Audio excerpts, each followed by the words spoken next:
I saw a lot of battling. I thought they played really hard. Tough situation, obviously.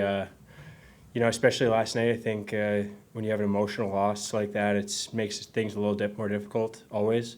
But just got to give a lot of credit to the guys. They battled really hard. And, we just got the job done. So showing signs of a mature hockey team. How much difference does it make when you guys can get a lead that early? Yeah, I thought we started pretty well.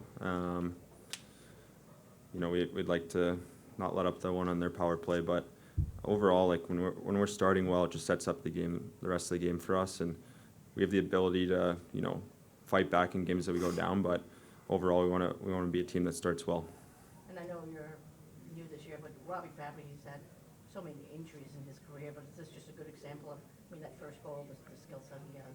Yeah, that was insane. That was one of the nicest goals I've seen in person.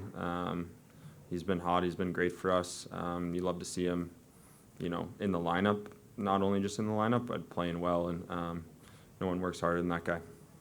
JT, can you just kind of speak to the last 5 games since you've come back? There's been a different level of confidence, it seems, from the outside looking in. Can you put your finger on that's worked so well these last 5 games? I think it's been our competitiveness first. It's been every game. It's been consistent. And it's a big part of, why we're being successful, but also maturity. And Al was kind of talking about it. When we're playing our structure correctly and playing fast, we're a tough team to beat. And, we're starting to see the results when we do it right for 60 minutes. JT, the power play's on an uptick right now. How much of that is confidence after you score 1 or 2 on the power play that kind of carries over from game to game? Yeah, I think it's that's definitely part of it.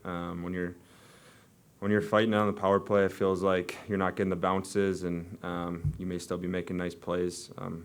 It was kind of a rough stretch for us, special teams wise, but when the power play is buzzing and playing well, it kind of feeds the rest of the team in the game.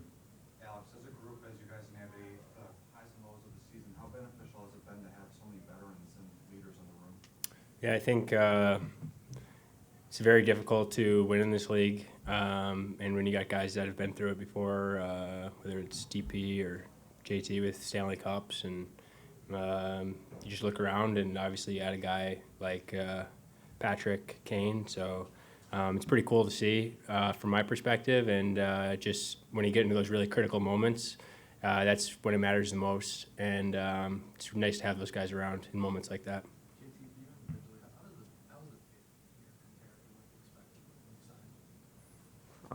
It's been good. I've kind of said it a couple of times, but it's a great room to come into. The guys that have been here for a while, the new guys, it's fun group, hardworking group, competitive group, and welcoming. And I think that's been a big part of, some of the newer guys that are finding success. You kind of see it throughout our lineup. Even this guy right here, it's been because the group, has welcomed us and just put the right foot forward to try and win every night.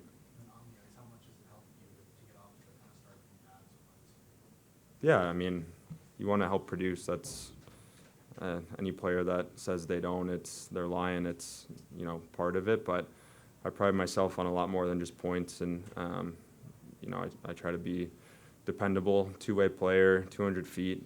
So just trying to continue to focus on that. Alex, I noticed when there was that altercation behind the net, you and Donato had a few things to say where you reminded me of in Harvard. I honestly don't know if I ever beat Harvard in my entire tenure, so no. I don't know. I've known him for a long time, so it's cool to see him having success, and I hope nothing but the best for him.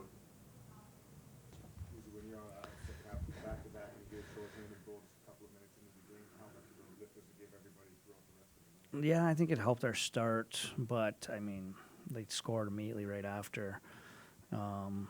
We'll have to manage these we're going to have a few of these back-to-backs going forward, just the reality of the squeeze schedule with going to Europe. And it's just funny, we played so much better last night.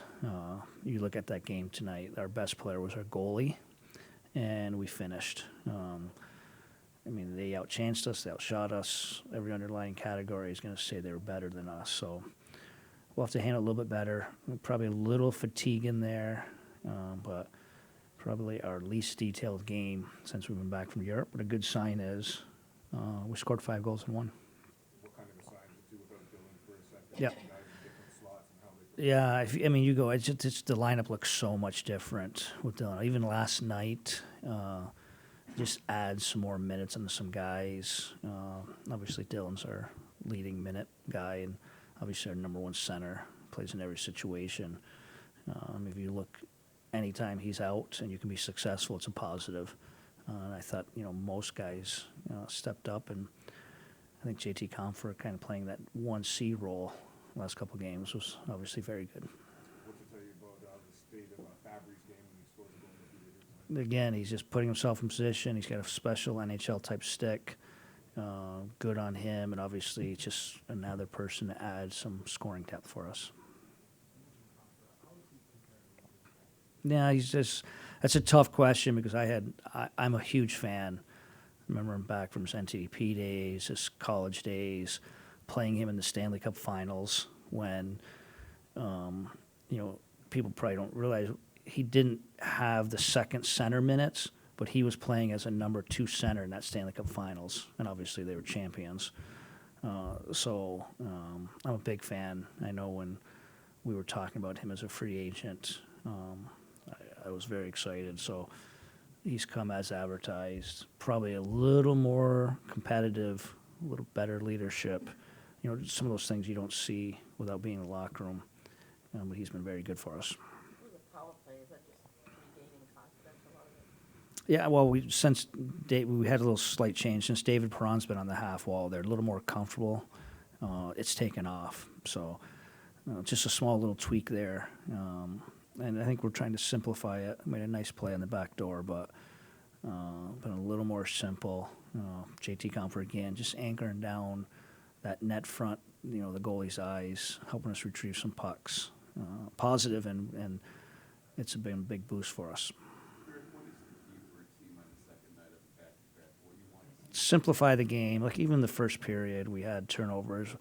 You see us, when we're playing well, we don't give up odd mans. We give up 2 150-foot odd mans to some really high-end skill. We're very fortunate. Alex probably bailed us out there. Playing slow, playing backwards with the puck instead of playing north with it. We were not sharp tonight. You could tell from the get-go. Didn't have a good feel throughout, but we finished tonight. Yeah, quiet, confident. I mean, tonight, arguably his best performance. Again, if you watch that, it looked like a 5-1 game. If you look at the volume, the type of chances, the type of grade A chances, and the timing of his saves, he was probably our best player. We talked about the maturity in the team showing when you can realize you win a game, but maybe you didn't deserve to win Yeah, a game. Same yeah, with Blue. yes. I don't know if we've had enough time to read the room between this back-to-back, but are you getting that sense? I think so. I think it's mature. We talk about it all the time. Judge yourselves on performance over outcome. Last night, we don't get an outcome. Our performance was pretty good. Tonight, our performance wasn't very good. We got the outcome. I think the guys have a pretty good understanding of that. Still on track to play. I would expect Dylan back for us on Saturday. Thanks, guys.